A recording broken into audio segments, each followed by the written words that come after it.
timbers! Welcome, Buccaneers, to the Pixel Pirate program. This is your host, the Pixel Pirate, and today we have a very special guest by the name of Alex. Hello. Welcome to the show, Alex. How you doing? Not bad, not bad. Now, you have developed a game, and could you tell us all about it? Yes, it's Malevolence, the Sword of Archronox. It's the first ever infinite procedural persistent RPG that has been made. So it's when I say persistent and infinite, you can travel for a million billion miles and then come back the way you came a million billion miles, and everything will still be there. So not randomly generated like a lot of other infinite games are, but Yep. it'll stay there. So everybody's world instance is also the same. So if I find something really cool at a particular set of coordinates, I can give them to you, and you'll be able to go and find the same thing. Oh, okay. Well, that's really interesting, actually. So it's infinite, but everyone has the same map, essentially. Is that what you mean, or? That's right. Yeah. Wow. All the loot and quests and monsters and things are generated for just you by the game. There's an infinite number of all of those as well. But if you find a particularly difficult dungeon, or a dungeon, just say you walk in, the first thing you see is a room with 20 chests in it, and you think that's a really good find, you can stick those coordinates on a forum somewhere, and everybody else who has a copy of the game, if they go to those coordinates, they'll find a dungeon with 20 chests. Cool. So it's kind of like the seeds on Minecraft, where you can pick locations, except yours is all the same throughout. That's right. Yeah, we've had a few people not quite get it, but once you've actually played around with it a little bit, you start getting the hang of it. So. And is it currently in alpha, or is it full release? We're going in a beta at the moment, so it's playable. It's fun. A lot of people are enjoying it, and we've got a really great forum community where they're sharing locations and whatnot. But it's still being worked on. We've got a list up of what's coming, and hoping to have the whole thing wrapped up in version 1.0 around May, if all goes well. Okay. Any plans to release it on any distribution? What they call distribution Channels? sites, or we've got Dazura is already being sorted out, but we just want to get the game a little bit more rounded first. Sure. And also Gamersgate have been talking with us. Okay. And we've got a Steam Greenlight page, and we're trying to ramp up a bit of interest on the Steam Greenlight, but that's proving to be fairly difficult. Yeah, there's a lot of competition out there. But if anyone's interested, the Greenlight link and all the other links to websites and such are in the description if you're interested. All right. Well, now that the spruiking is out the way, we can get down to the nitty-gritty. Yeah. All right. First question. How did you get started making indie games? Well, I was actually it's because of illness, to be honest. I was when I was a kid, I was more into sport. I didn't really use computers that much at all. But when I moved to Brisbane, where I live now, I happened to go to one of the sportier schools in the region, and so every day there was at least one sport period. And due to illness, I couldn't actually join in anymore. Right. So I would spend my time in the library, and I discovered computers there because they had an old Macintosh, and I would play all these old games. This thing was ancient when I was there, and I'd play all these old games. But I had so much spare time that I finished them all, and Right. I started turning to the books. And naturally, after finding a bit of a enjoyment in the computer games, I went to the computer section, and I found one of those Usborne computer books, if you've seen those before, that it was called Make Your Own Computer Games, and that just fascinated me. So I learned how to program from that, and found an old computer, and started with Quick Basic, and started making games for my friends, and it all sort of escalated from there. Ah, that's cool. Yeah, it's interesting about 12 years ago now, actually. Right. It's interesting to hear that they had programming books in the school library. Yeah, it was one of those Lucky libraries that some libraries are very neat and orderly and have a complete series and things like this. This library at this school looked more like a set from Black Books, if you've seen that show. Yes, I have. There's just piles of books everywhere, of all different. They weren't in order properly, and it was crazy. So it's sort of like they would raid op shops or something and find books and just stuff them in the room. So yeah, it was a bit of a find for me. And ever since, I go to all the op shop stores and the book festivals and things like that, and I've found all of those Usborne books. It's a bit of nostalgia. I've got the full collection now. Right. Actually, I used to do the same. I used to go to op shops and I can't program, but I used to buy programming books and try and do it, but just don't have the head for it, unfortunately. That's an acquired taste. It is. All right, so who are your inspirations and why? It was probably growing up. I would play more than anything. Whenever I did go on the computer, the games of id Software, so Commander Keen and Wolfenstein, and then I got to for Christmas one year I got a book called Masters of Doom. If you've read it, it's absolutely fantastic. It tells their story. It's just a biography. I have heard of it, but I haven't read it. Definitely worth picking up because basically a journalist decided the story must be an interesting one and thought they'd look into it. So it's written as if it's a magazine article or something, but it's a whole book. Right. And it goes through their whole story, and it just every time I read it, it gives me a resurgence of wanting to make games. The things that those guys went through to make games. John Carmack and John Romero and Tim Willits and all of those guys that. I mean, they were indies essentially. I mean, now they're considered to be one of the biggest, sort of, you call heavyweights in the first-person shooter arena. But a lot of people don't realize, that they came from such humble beginnings. Actually, Indeed, yeah. Moonlighting, stealing the computers from their work over the weekend so that they could make their indie games because they didn't have the money to buy them. And wow. that's a pretty inspirational story. By the time they were 20, they were driving Ferraris. Wow. Just from the money that they were making. It's just insane. Actually, I think John Romero did a interview recently on why the group fell out. Yeah. Which was quite interesting.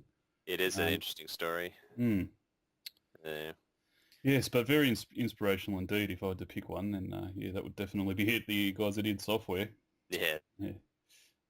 Well, I guess the next question is already answered. Who is your favourite developer and why? id Software. Just their most recent games, I have to admit, I haven't been playing, but they've sort of started to drink the Kool-Aid a little bit and and make more sort of commercially appropriate games rather than the revolutionary titles that they used to make. But there's only so much room that you can do when you're trying to run a big company. You've got to start focusing on making money, which is understandable, But just where they came from and how they got to where they are is just fantastic. And I still play their old games. So, I mean, it doesn't matter how good graphics get. Commander Keen 4 was still one of the greatest games ever made. Agreed. It's just so perfect in every way. Yeah. No, they were excellent games. I was actually there's a developer blog where it's sort of an invite-only thing, and I was lucky enough to get an invite for that, where I write technical articles for it. And after I put my first article up on this site, within about 13 minutes, a new article popped up, and it was one from John Carmack, and I had one of my articles sitting right next to John Carmack, and oh wow, yeah, I nearly fell out of my chair when that happened. yeah. So it's the closest I'll probably ever get to him. But yeah. So, do you still play Doom? Oh yes, probably more. Now, the real question is, do you play it with the original graphics or the updated mods? I've tried the updated ones, and it doesn't feel right. It's cheating on the original game. It is a bit, especially because you can jump in the new ones. It's just not cool. And that music, the soundtrack was fantastic. Yes, it was. Yeah. And it just kept getting better as they released more games. I mean, with the epitome of Quake, with 9 Inch Nails, I felt that was really the shiznit. And it was back in the day when there wasn't such a thing as political correctness when it came to designing a video game. No. But gore and demonic references and all that sort of thing. Yeah. It's fantastic. But nobody cared because they knew it was a video game. Exactly, yeah. I remember people would start vomiting while they were playing it though, because they weren't used to the motion, the 3D motion.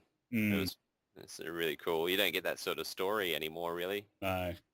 So, I remember the first time I saw the 3D monster graphics. That was the video card at the time, if you remember.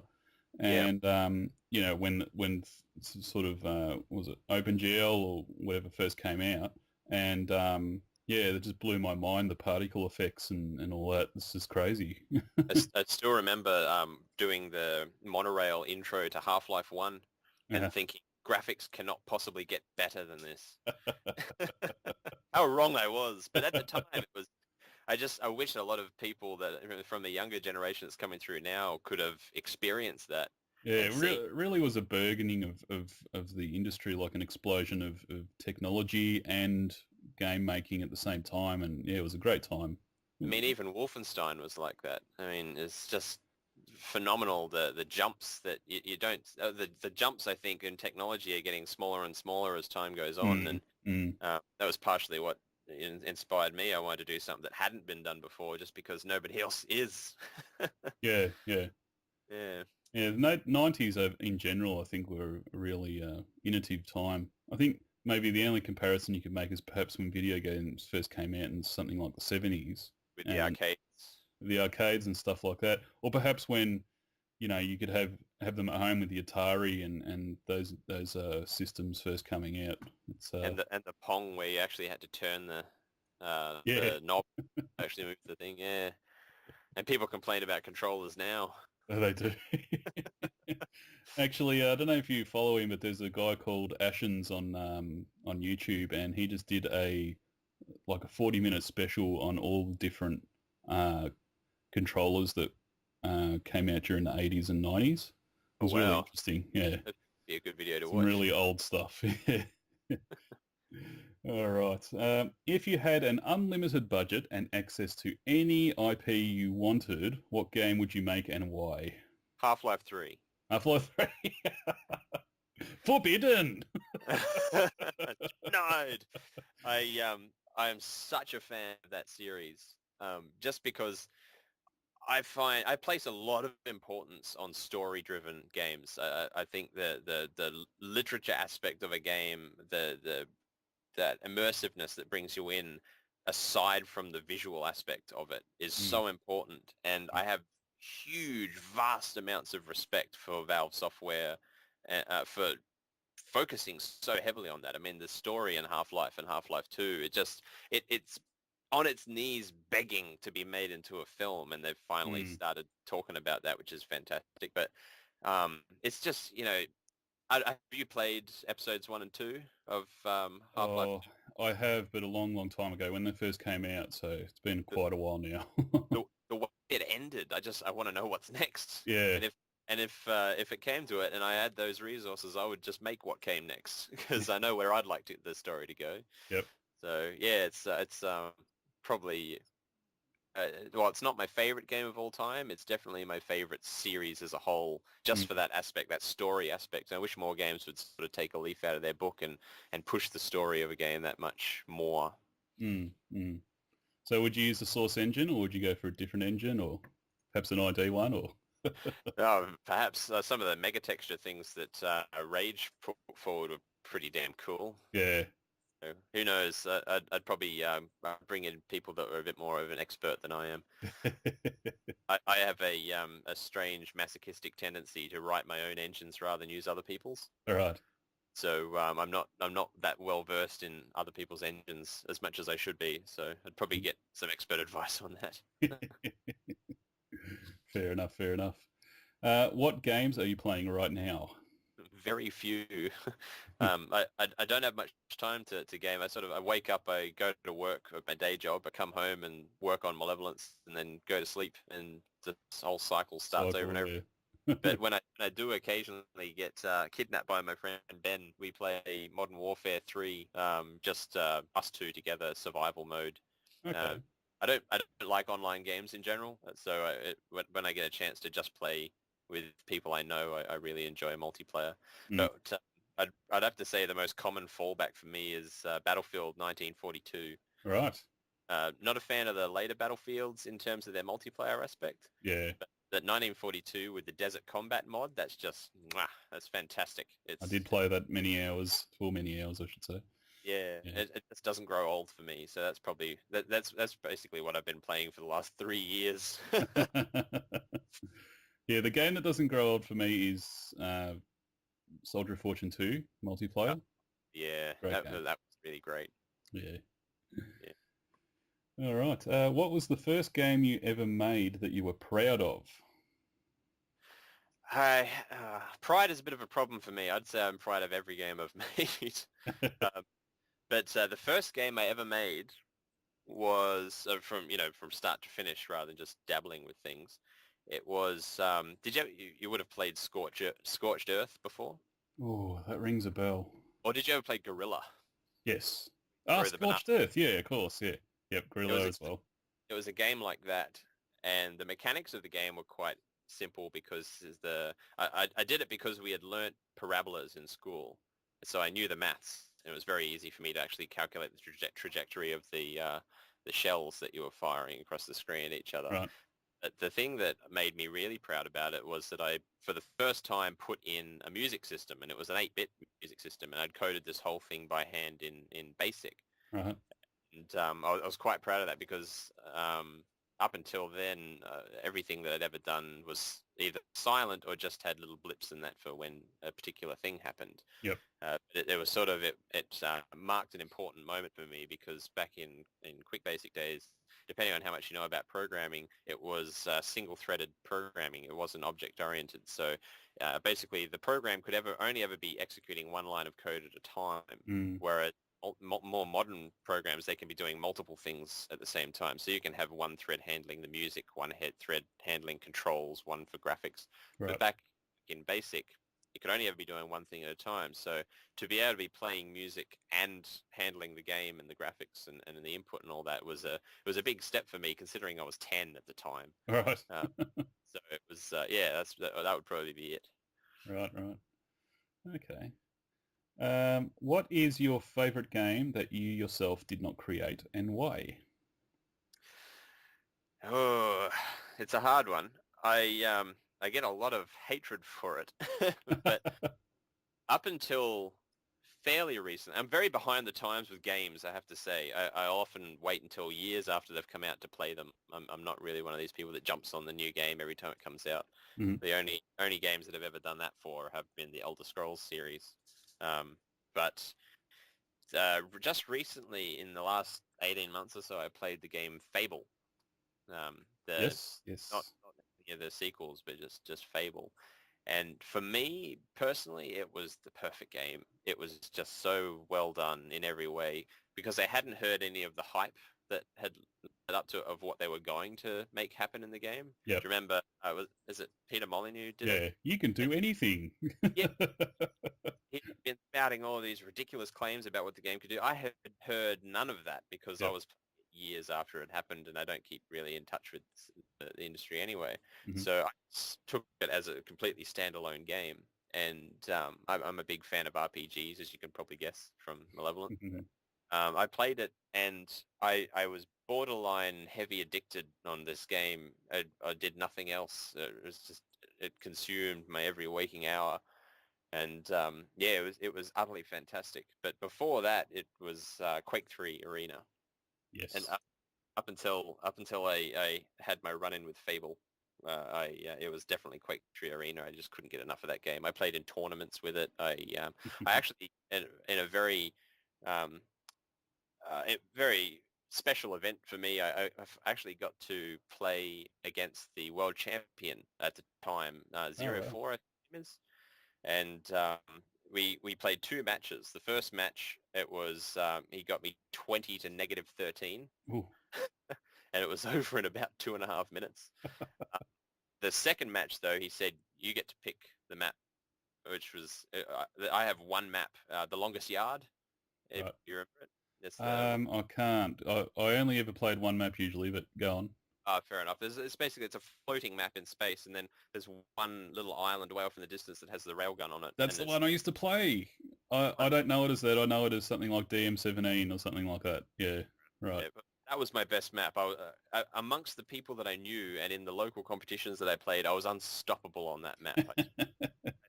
I'll get him on this one. And to this day, I still think he was just taking pity on me after the serious ass whooping that he hit me with the first time around. But he beat me still, but it was 20 to positive 13. No, not bad. But by the end of the match, it was 5 minutes of gaming, I couldn't actually feel my mouse arm anymore. I was required to be that twitchy and that tense and that on the ball for the whole match just to be able to kill him 13 times. Yeah. I lost all feeling down. It took about an hour and a half to come back. It was, Wow. Yeah, I love that map. Me and a friend used to play that kind of co-op-y where we'd put something like a crazy amount of bots, something like 100 or something. I can't remember exactly. And we'd try and jump on that island, take the rail guns there, and then try and hold off everyone trying to get to the island. Shower of rockets constantly flying at you. Yes. You start rockets in the general direction, hope one of them will hit them, you know? Yeah. So, yeah, that was fun, that map. Love that one. If you could give one piece of advice to an aspiring game maker, what would it be? I actually had this question in an interview that I did recently, and the interviewer didn't like my answer, so I'm going to... this flies better in this interview. Basically, a lot of people learn how to program, and they think that they can make games, which is technically true. You Mm-hmm. can make a game if you know how to program, but making a game and making a computer program are two very, very different things. And that's what I get. There's millions of indie games out there, and millions of them go nowhere. They'll have one fan, and it's the person that's made the game, and it disappears into nothing. And then people get sort of disheartened and stop. But they fail to realize that the art of game design, which has nothing to do with programming whatsoever, is an entirely different concept to programming. It's important to be good at programming if you're going to be a games programmer, don't get me wrong, because games programming is the hardest form of programming there is, in my opinion, just because you have to be an expert in physics, sound design, all sorts of lighting. It's incredible the amount of fields that you need to be proficient in to be able to be a games programmer. But you can be an expert at those. You can program all of these things with your eyes closed, but that doesn't mean you'll be able to make a good game. My one piece of advice for an aspiring game developer is to learn game design first, especially the younger generation, because they didn't have that sort of the progression. I mean, people like, I'm not sure how old you are, but I grew up with games like the original Commander Keen and the original Duke Nukem and Pac-Man and things like that. Around that year at the end of the 80s and just as the 90s were starting, there was this cluster that just suddenly exploded of these brilliant games that forged all of the concepts of game design that are used taken for granted now. One of the biggest problems that I'm facing with Malevolence is that a lot of people haven't seen the old RPGs like Might and Magic and Dungeon Master and Eye of the Beholder and Stonekeep that led to games like Skyrim. If we didn't have those older games, we wouldn't have Skyrim.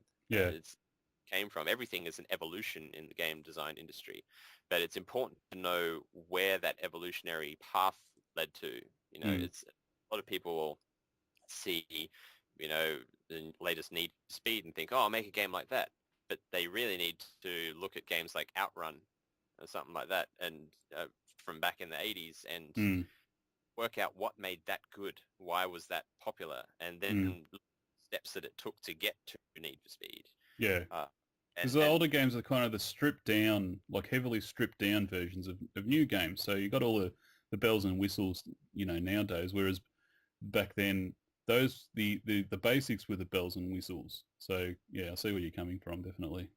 It's like if you know Gordon Ramsay, he takes the time to make sure that his children understand where meat comes from, and a very, very detailed level of where meat comes from and how meat ends up on your plate. And because of that, they appreciate the meat more than just using it as just food. It's not just an energy source for them. They appreciate where it came from and what it took to get there. And I think a game designer needs to have that same thing with games, because every concept that you're playing in every modern game now came from somewhere, and it survived all of those years because it was good. All the bad ideas, there were plenty of those back in the 80s and Oh yeah. 90s, disappeared, and they don't get reused anymore. No. So the fact that there are things being used in games today that started back then means that they survived 20, 30 years of enhancement and refinement and development. Mm. And if you understand where something came from, you will properly understand how to use it in a game, because a game is a combination of multiple ideas together into this one piece of art, essentially. Mm. And understand the why of the things you're putting into the game, then you'll better be able to combine them to make a more immersive experience, and that would definitely be number one on my priority list for anybody that was wanting to get into games. I'm just interested in your opinion because you touched on creativity, which I think is very important. Of course, if you're not a creative person, you're not going to make very good games. It doesn't matter how good of a programmer you are, like you mentioned. Do you think John Carmack has lost a portion of that creativity that he had with his previous games? I feel like he's kind of focusing more on the technology aspect of games nowadays than he is on the creativity side. Do you think that's true? It's funny you should bring that up, and I apologize in advance if for somehow John Carmack or John Romero are watching this, but you never If only. know. They may stumble across it sometime. Yeah. But I don't know. I don't think John Carmack really trolls YouTube much. But if you look at id Software, they made some of the greatest games in history. Whether or not their modern games are better than or anything is up for debate. But back when the 90s gaming explosion was happening, almost every major innovation in gaming technology came from that one company. Mm. Those guys and their amazing team that they put together, they handpicked themselves. And my version of the reason for that is because you had these two guys at the core. There was John Carmack, who was a technical god. He was just incredible. His knowledge of programming, of engine use, of utilizing the hardware of the day to produce things that everybody else said was impossible was second to none. Nobody could out-program John Carmack. It's just, and it's still the case today. He's one of the greatest programmers the world's ever seen, and he always will be. He took a break from games programming to do rocket science, for God's sake. That's how smart he is. But then on the other hand, you had John Romero.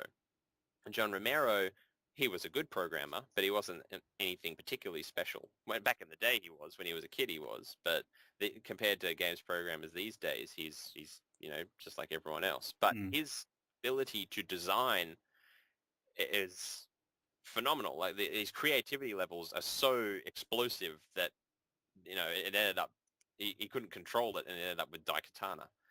But as if he had designed Daikatana while he was with id Software, it would have been a very different game, because it's sort of like the left and right hemispheres of the brain. You need that technical side and you need the creative side, and they need to work together.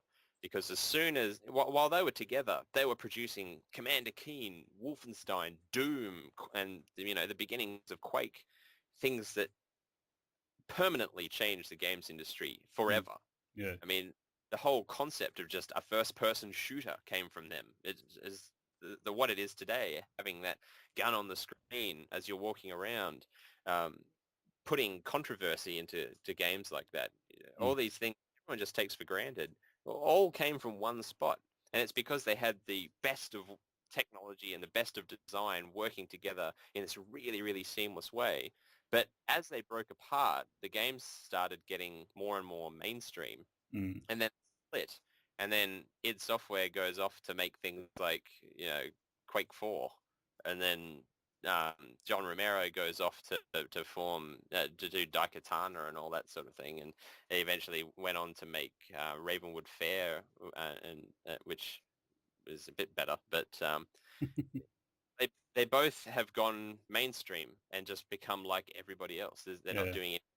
Everybody was expecting Rage to be this masterpiece. Good. Don't get me wrong, the graphics are spectacular, but they're comparable to other games that are out. Yeah. It's back in their prime, nothing compared to them until Unreal started coming in, but that was towards the end anyway when they were splitting up.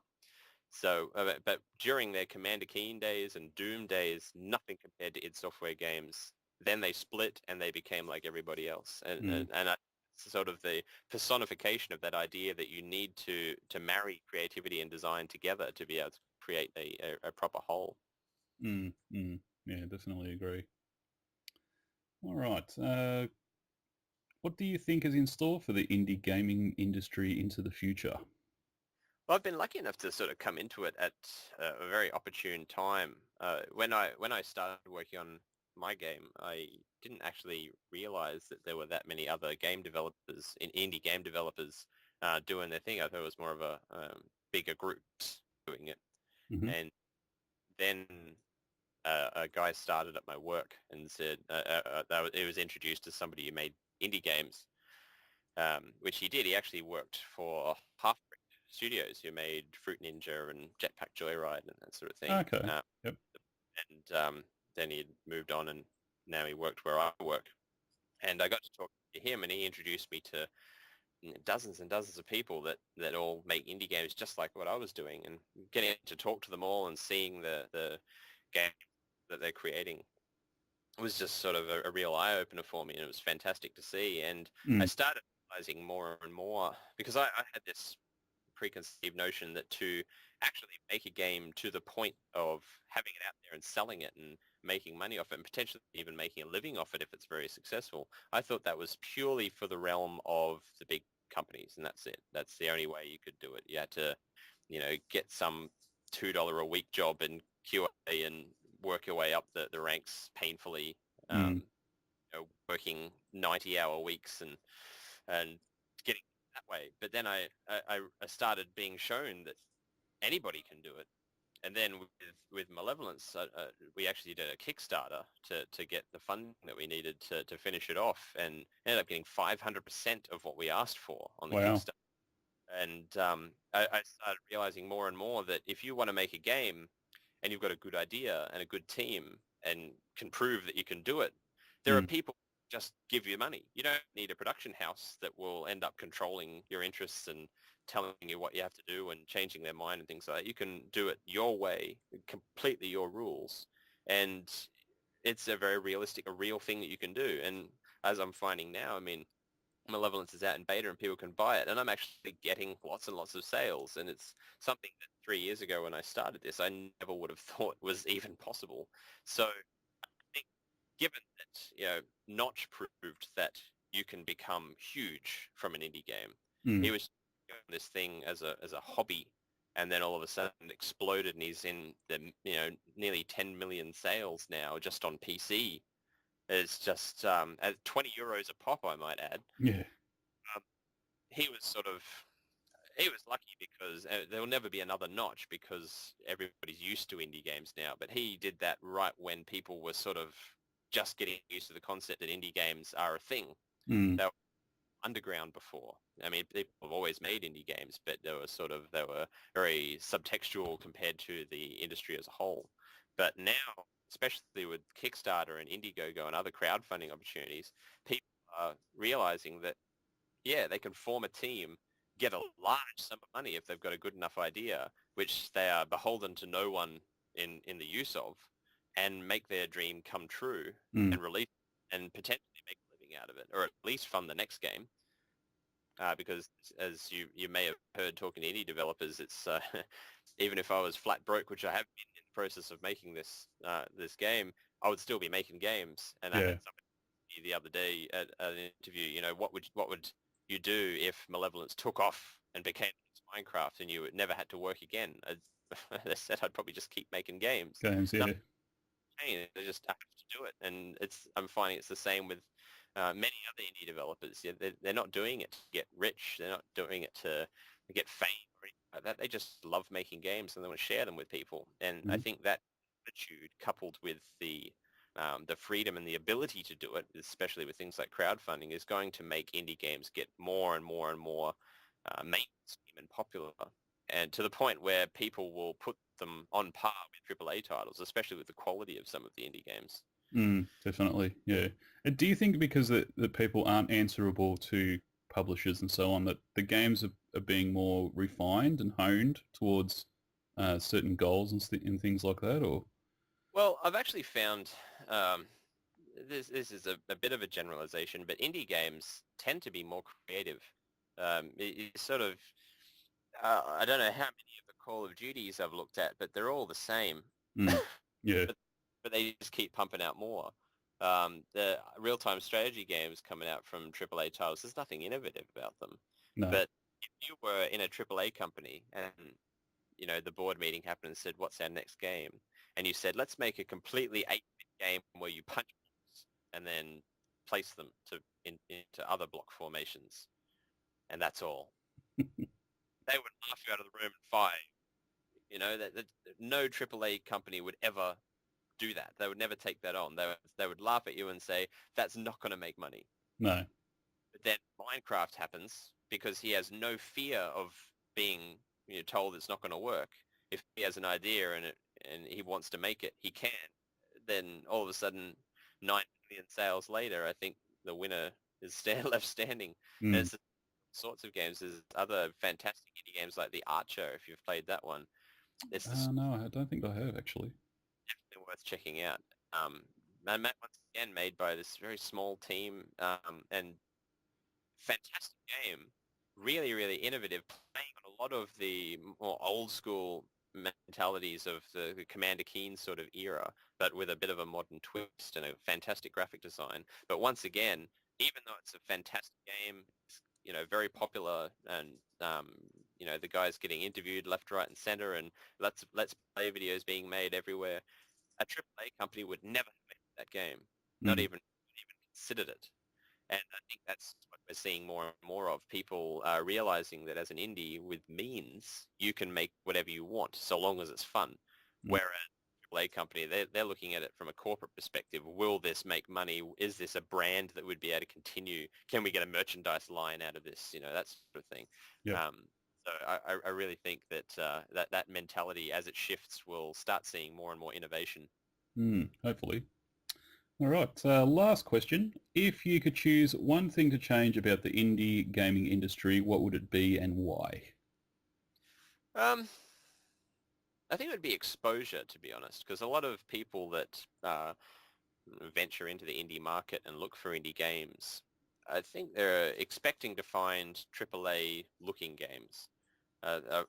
My own experience and the experience of hearing what other friends that are indie developers have said is it's usually people will compare their game to a AAA title, Mm.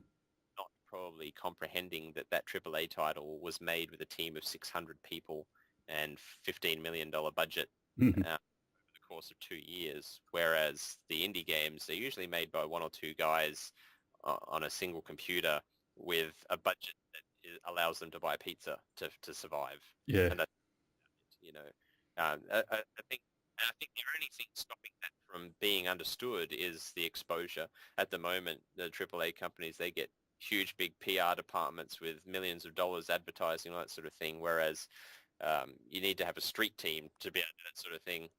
A digital street team, if you're an indie developer, it's all word of mouth.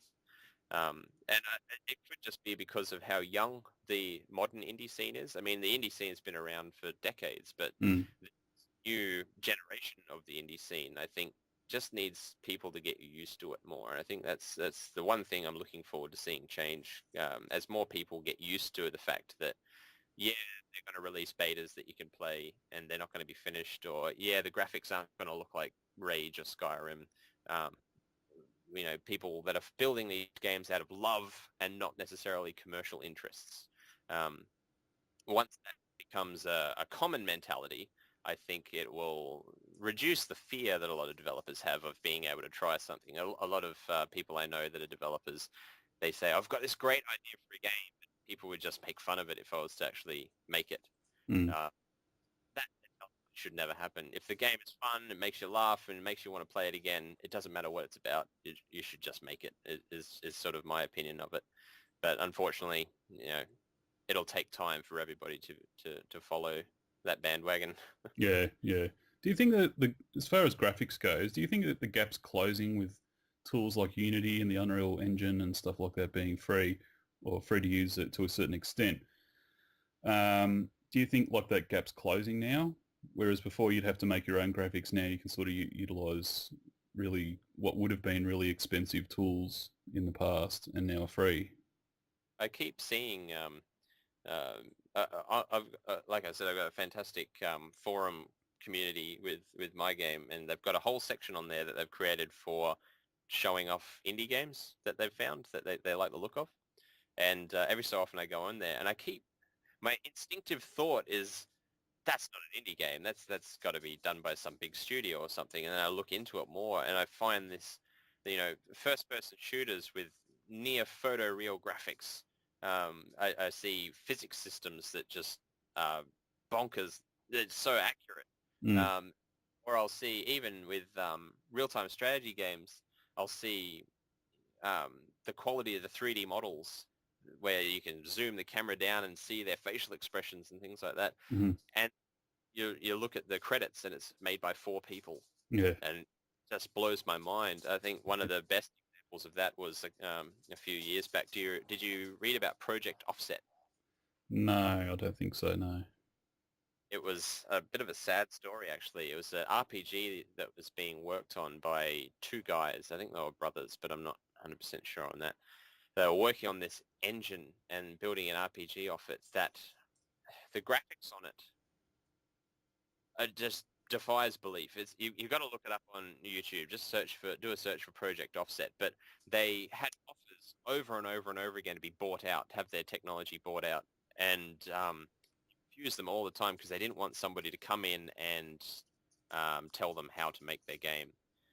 And it was just 2 guys working to make this thing that looked better than every other game combined, mainstream game combined. And then they finally gave in and allowed themselves to be bought out by Intel. And Right. Intel used that game as a flagship game for their new graphics GPU that they were producing. But partway through development, I say partway, but closer to the end of development, they cancelled the line of GPUs and the game project, and they fired these 2 guys. And the guys said, "Look, that's fine, but can we take the game and finish it off ourselves?" And Intel refused them. Wow. Guys then went on to make Hawken. Ah, right. Hawken looks so. These guys are brilliant, absolutely brilliant. Yeah. Yeah, So, Hawken's a great game. And Project Offset would have been amazing as well. That was just the code name for it. They hadn't actually settled on a name for the RPG yet. But you look at the video footage, and it looks like watching Lord of the Rings or something, not a game engine. Mm-hmm. It was all done in real time. And it was indie to the bone. It was just everything about it. These 2 guys working their hearts out while holding day jobs. Mm. Yeah, it was just absolutely phenomenal that quality can be produced. And they weren't alone in it. There's heaps of projects out there that are incredible. The Torchlight series are great as well. I mean, the graphics aren't photoreal, but that design, the level of design in there is phenomenal. It's just absolutely crazy. And they may be explicit, but they're doing it all on their own with no publisher. Mm. They went and formed Runic Games themselves and did the whole thing off their own backs. Yeah. It's beautiful. Mm. You'd only normally see that level of design and architecture being done by the full Blizzard team, but this was a small contingent of guys. Yep. So it's phenomenal, and it's definitely that gap closing and closing and closing. Mm. Sort of the passion that is behind the development of indie projects is very quickly starting to outweigh the money of the AAA titles. Yeah, definitely. It's a All thing. right. Well, thanks for joining us. But before we go, could you just tell us where people can buy your game and how much it is and all that sort of stuff? It's $25. You can also get a deluxe pack because because of the Kickstarter, we're doing an expansion pack as soon as the main game's finished. Okay. So, pack, you actually get you pre-book the expansion pack at a cheaper price than what it will be when it comes out. Sort of like a get in early thing. But if you go to malevolencegame.com, or one word, you can get it from there. It does have a demo. If you download it, you can play the whole game for free, so you can try it out before you actually buy it. And the demo gets the updates as well. So if you want to just have it on your computer, and as we finish it off over the next few months, you can keep playing it. The demo, however, you just can't save. That's the Right. only restriction. So if you want, you can sort of just play it like a normal roguelike, because it is, even though it's first person, it is a roguelike. And most roguelikes, you don't really have a save function. You just sort of delve in and survive as long as you can, and you can play Malevolence like that for free. Cool. So, That sounds like a good idea for a demo. All right. Oh, and one last question. If you do get greenlit, will people who've bought the game be able to get a Steam key? yes, apparently people as Steam developers can actually give out keys to their game, so we'll be doing that to anybody that requests it. Awesome. So the same with Dazura. I think we were able to give out Dazura keys. Yep. Yeah. I believe that's true. Yes. All right. Well, thanks for joining us today on the Pixel Pirate program, Alex. Hopefully we can get you back when you make your next game. No worries. Thanks, everyone, for joining us. This has been your host, the Pixel Pirate, and we'll see you next time.